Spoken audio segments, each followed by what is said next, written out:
Chapter 11. Now a certain man was sick, Lazarus of Bethany, the town of Mary and her sister Martha. It was that Mary who anointed the Lord with fragrant oil and wiped his feet with her hair, whose brother Lazarus was sick. Therefore the sisters sent to him, saying, Lord, behold, he whom you love is sick. When Jesus heard that, he said, This sickness is not unto death, but for the glory of God, that the Son of God may be glorified through it. Now Jesus loved Martha and her sister and Lazarus. So when he heard that he was sick, he stayed 2 more days in the place where he was. Then after this he said to the disciples, Let us go to Judea again. The disciples said to him, Rabbi, lately the Jews sought to stone you, and are you going there again? Jesus answered, Are there not 12 hours in the day? If anyone walks in the day, he does not stumble, because he sees the light of this world. But if one walks in the night, he stumbles, because the light is not in him. These things he said, and after that he said to them, Our friend Lazarus sleeps, but I go that I may wake him up. Then his disciples said, Lord, if he sleeps, he will get well. However, Jesus spoke of his death, but they thought that he was speaking about taking a rest in sleep.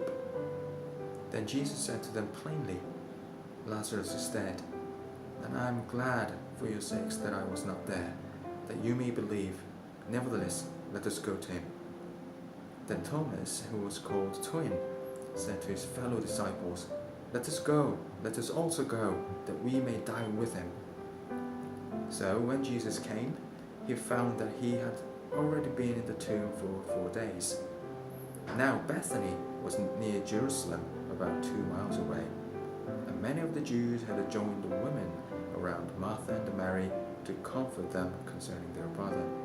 Now Martha, as soon as she heard that Jesus was coming, went and met him, but Mary was sitting in the house. Now Martha said to Jesus, Lord, if you had been here, my brother would not have died. But if now I know that whatever you ask of God, God will give you. Jesus said to her, Your brother will rise again.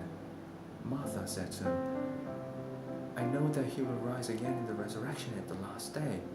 Jesus said to her, I am the resurrection and the life. He who believes in me, though he may die, he shall live. And whoever lives and believes in me shall never die. Do you believe this? She said to him, Yes, Lord, I believe that you are the Christ, the Son of God, who is to come into the world. And when she had said these things, she went her way and secretly called Mary, her sister, saying, The teacher has come and is calling for you. As soon as she heard that, she arose quickly and came to him. Now Jesus had not yet come into the town, but was in the place where Martha met him. Then the Jews were with her in the house and comforting her. When they saw that Mary rose up quickly and went out, followed her, saying, She is going to the tomb to weep there. Then when Mary came where Jesus was and saw him, she fell down at his feet, saying to him, Lord, if you had been here, my brother would not have died. Therefore, when Jesus saw her weeping, and the Jews who came with her weeping, he groaned in the spirit and was troubled. And he said, Where have you laid him? They said to him, Lord, come and see. Jesus wept. Then the Jews said, See how he loved him. And some of them said, Could not this man, who opened the eyes of the blind, also have kept this man from dying? Then Jesus again, groaning himself, came to the tomb. It was a cave, and a stone lay against it. Jesus said, Take away the stone. Martha, the sister of whom Jesus said, Take away the stone. Martha, the sister of him who was dead, said to him, Lord, by this time there is a stench, for he has been dead 4 days. Jesus said to her, Did I not say to you that if you would believe, you would see the glory of God? Then they took away the stone from the place where the dead man was lying. And Jesus lifted up his eyes and said, Father, I thank you that you have heard me, and I know that you always hear me. But because of the people who are standing by, I said this, that they may believe that you sent me.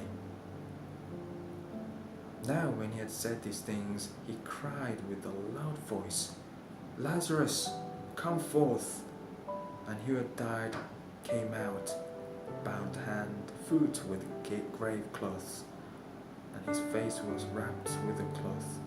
Jesus said to him, Loose him and let him go. Then many of the Jews who had come to Mary and had seen the things Jesus did, believed in him.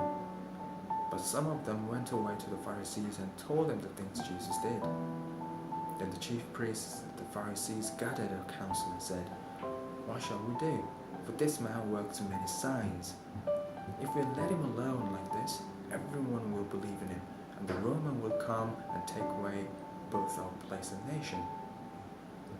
And one of them, Caiaphas, being high priest that year, said to them, You know nothing at all, nor do you consider that it is expedient for us that one man should die for the people, and not that the whole nation should perish. Now this he did not say on his own authority, but being high priest that year, he prophesied that Jesus would die for the nation, and not for the nation only, but also that he would gather together in one the children of God who were scattered abroad.